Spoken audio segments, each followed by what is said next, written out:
Dati, nakapagtayo ka ng tindahan sa bahay nyo. O, di ba? Di ba unang bukas ang daming paninda?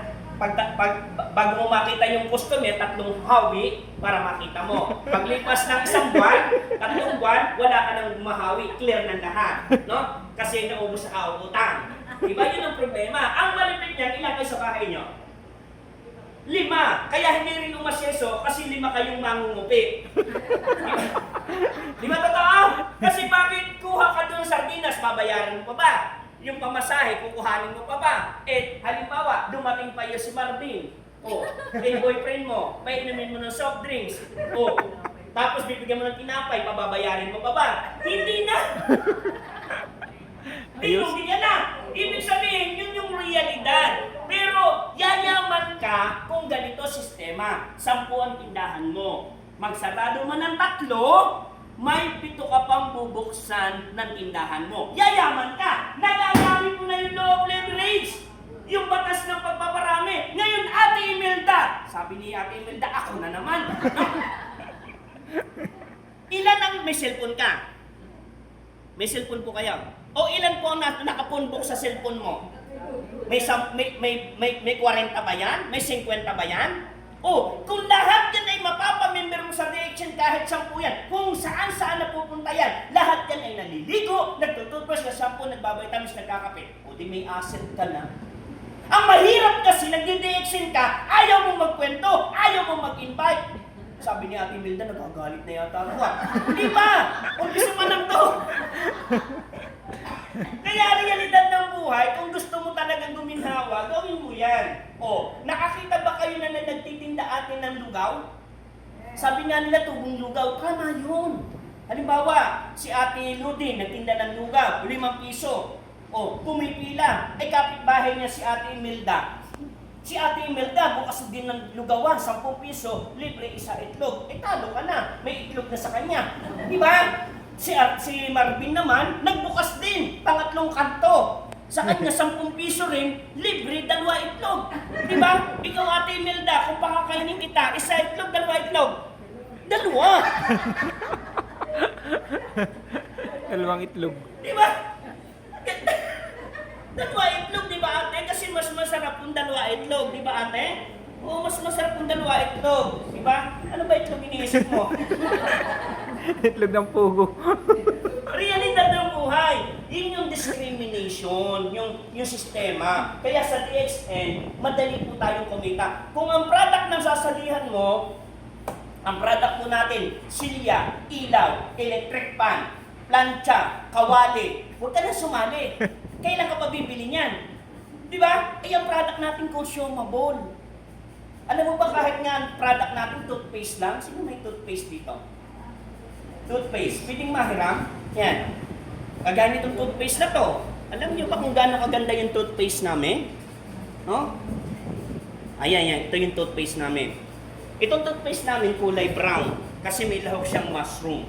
Yan. Ano ba yung toothpaste natin, Ate Imelda? Pwede sa sabuni, alipunga, hadhad, nabalian ka, napaso ka, nakagat ka ng lamok. Yung aming toothpaste. Gingivitis, nagdurumong gilagid, pigsa. Pero para talaga siya sa ipin. Kaya lang maraming nag-e-experiment. No? Sa sakit ng tiyan, ay number 1 to. Di ba? Sa sakit ng tiyan. Yung mga bata, yung kinakabagan, ito. Yan.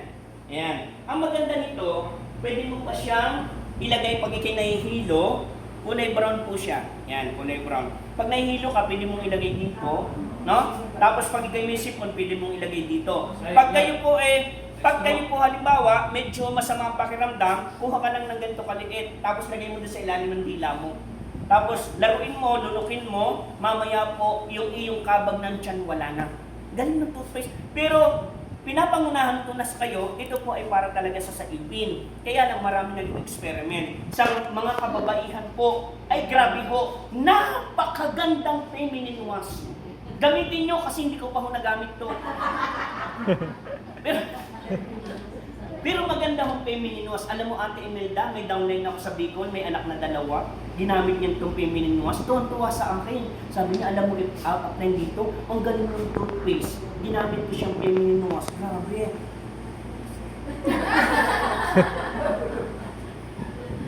Sabi ni Ate Shirley, ano yun? Di ba? Number 1 po. At saka, taas ang kamay dito ng may almoranas. Sabi ng isa, magkamatayan man, di ba?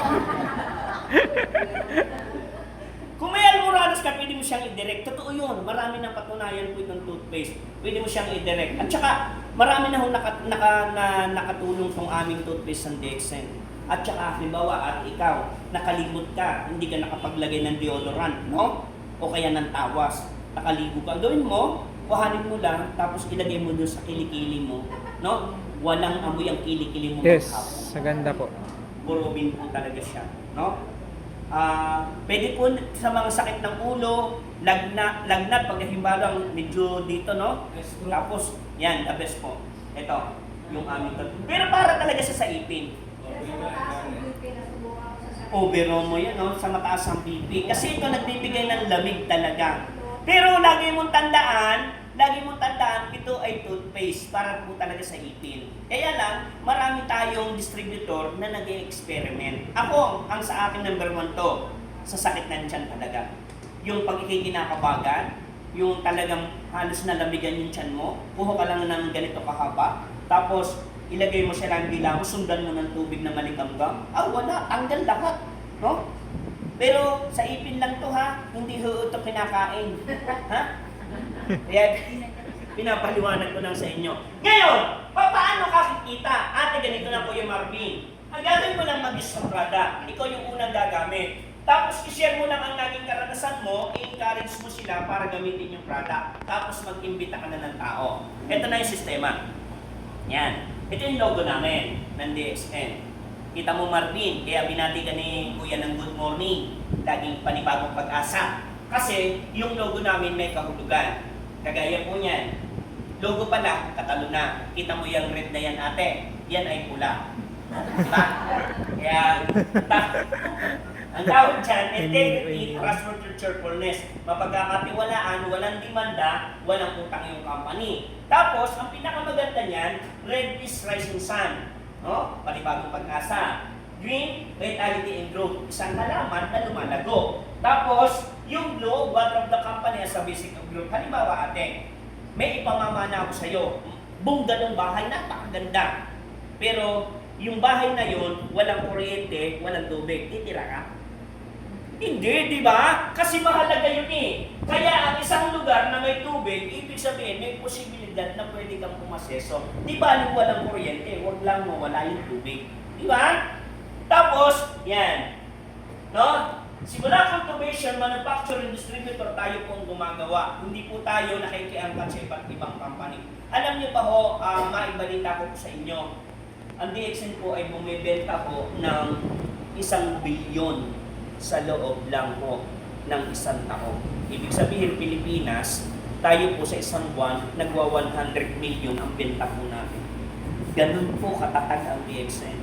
Kaya kung yayakapin mo to, huwag mo nang intindihin yung negative. Huwag mo nang intindihin yung sinasabi ng mga kamag-anak mo. Kung kaya kang payamanin ng mga pinsan mo, kamag-anak mo, makinig ka sa kanila.